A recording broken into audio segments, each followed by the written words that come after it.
Hi there, it's Cheryl Truesdale, and I'm thrilled that you're here with me for this episode of Cheryl Shares TV, your station for inspiration. And you know what, today I want to start off by asking you a couple of kind of personal questions. So here it goes.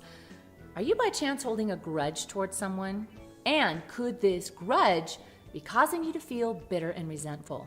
If so, I'm here to warn you about the toxic nature of bitterness and resentment and the damaging effects these two will have on you, and really why feeling bitter and resentful is just a waste of your time anyway. So, to set the stage, I want to start by sharing a quote from the ever-wise Buddha. And this is what he said. Resentment is like you drinking poison and expecting someone else to die. Now, if that doesn't shed some light on the truth about the toxic nature of bitterness and resentment, I don't know what will. So if, like me, you have unknowingly been drinking poison, you're going to want to stay tuned as I get straight to the heart of the cure for these deadly toxins. And the cure is forgiveness. In this video, I'm going to show you why forgiveness is so important to your well-being. And I'm also going to share the 3 stages of forgiveness. And this is going to empower you to embrace forgiveness in your own life so you can live free from bitterness and resentment. But before I show you how to get bitterness and resentment out of there, I think it's really important that we have a good grasp on where these deadly emotions come from in the first place. So, do you know where bitterness and resentment come from? And I only ask because I had no idea. I kind of just thought they were a byproduct of emotions I felt when somebody hurt me. The truth is, however, bitterness and resentment come from unforgiveness that has had time to ferment. By allowing yourself to stew over an offense, you create the perfect breeding ground for bitterness and resentment. And unfortunately, that nasty toxic stew you're creating, well, it's living right inside of you. So I guess the answer to my question, where do bitterness and resentment come from, is they come as a result of our choice to withhold forgiveness from our offender. And here's the crazy part. Your bitterness and resentment are only hurting you, not hurting the other person. Chances are that other person has moved on and isn't thinking about you at all. So do you see how your bitterness and resentment are only hurting you and not hurting them at all? And by holding on to unforgiveness, you risk becoming bitter and resentful and bringing that into every other relationship and bringing it into every new experience that you have. You risk getting so wrapped up in the wrong that you miss all of the beautiful, wonderful things that are happening right present in the moment. And bitterness and resentment can also cause depression and anxiety. By refusing to offer forgiveness, you're the one who pays most dearly, which is why it is imperative to forgive. Listen to this quote by Tony Robbins. This wraps it up perfectly. And he says, "Forgiveness is a gift you give yourself." So are you beginning to see why it is so important for your personal well-being to forgive? Now, I know from personal experience that letting somebody off the hook who hurt me or who offended me can be really hard to do. It just feels so good to hold a grudge against them, doesn't it? But what's the truth? The truth is that grudge is only hurting me. So the question becomes, do I want to feel temporarily empowered, which is going to take its toll on me in the end, or do I want to let go of my anger, let my offender off the hook, so that I can be free from the personal damage that my bitterness and resentment will cause me if I choose not to forgive them? Now, if you are not convinced by the point I'm making here, let me give you some more benefits of forgiveness. When you choose to forgive, you are going to have healthier relationships. You're going to have greater spiritual and psychological well-being. You're going to have less anxiety, stress, and hostility. It's good for your immune system. It strengthens your heart. It is great for your self-esteem, and it also reduces any symptoms of depression. Now, don't you think those benefits of forgiveness are way better than the nasty side effects of unforgiveness? Okay, I learned something many years ago that really helped me understand that there is actually a process to forgiveness.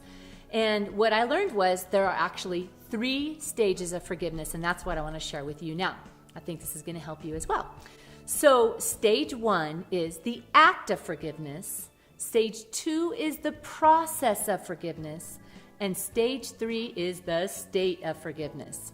So stage 1 is the act of forgiveness. This is where we make the choice to forgive, despite any feelings we're having, negative, hurt feelings if someone has offended us. And remember, we do this and we're motivated because we know that actually forgiving them is a gift that we give to ourselves. And it helps me to remind myself that everybody makes mistakes, including me. We are all imperfect and in need of forgiveness. Now, I don't want you to think this means that you have to ignore those negative hurt feelings that you have or try to bury them or suppress them, because that opens up a whole nother can of worms that we just don't have time to get into today. So what I really want you to do is make that choice to forgive, knowing it's the best gift you can give to yourself, but then also take some time to really feel those feelings, those hurt feelings, and process them, knowing that even though those feelings hurt to face them in the moment, it's a lot less pain and damage than if you choose not to forgive that person, because that unforgiveness is only going to stew inside of you, right, and cause personal damage to you.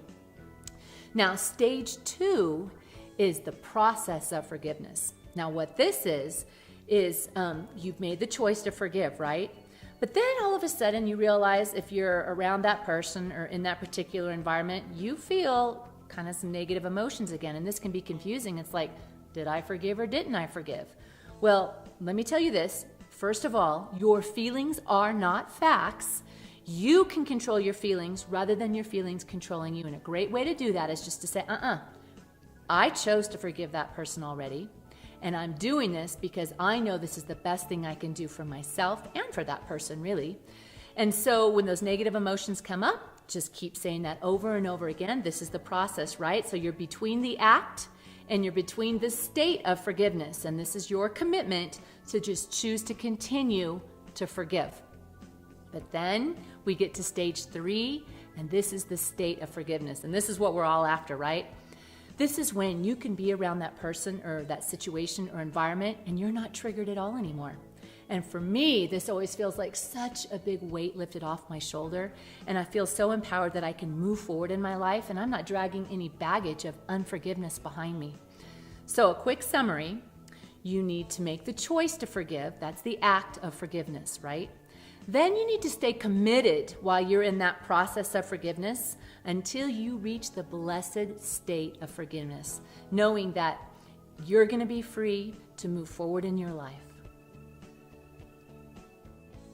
So there you have it, how to put an end to bitterness and resentment by choosing to commit to the 3 stages of forgiveness. Well, it is up to you from here. By offering forgiveness, you choose freedom. By withholding forgiveness, you're going to choose frustration. Freedom or frustration? The choice seems pretty obvious to me. Now, I would love to hear what you think about the 3 stages of forgiveness. Well, because I'm always open to improvement. So if you would like to share from your experience with offering forgiveness, then please leave a comment under the video over at CherylTruesdale.com. So, do you feel inspired now? If so, would you like to inspire someone? Someone you know who could use a little love, hope, and inspiration to brighten their day? Got someone in mind? Then all you need to do to make a difference in their life right now is simply share this video with them.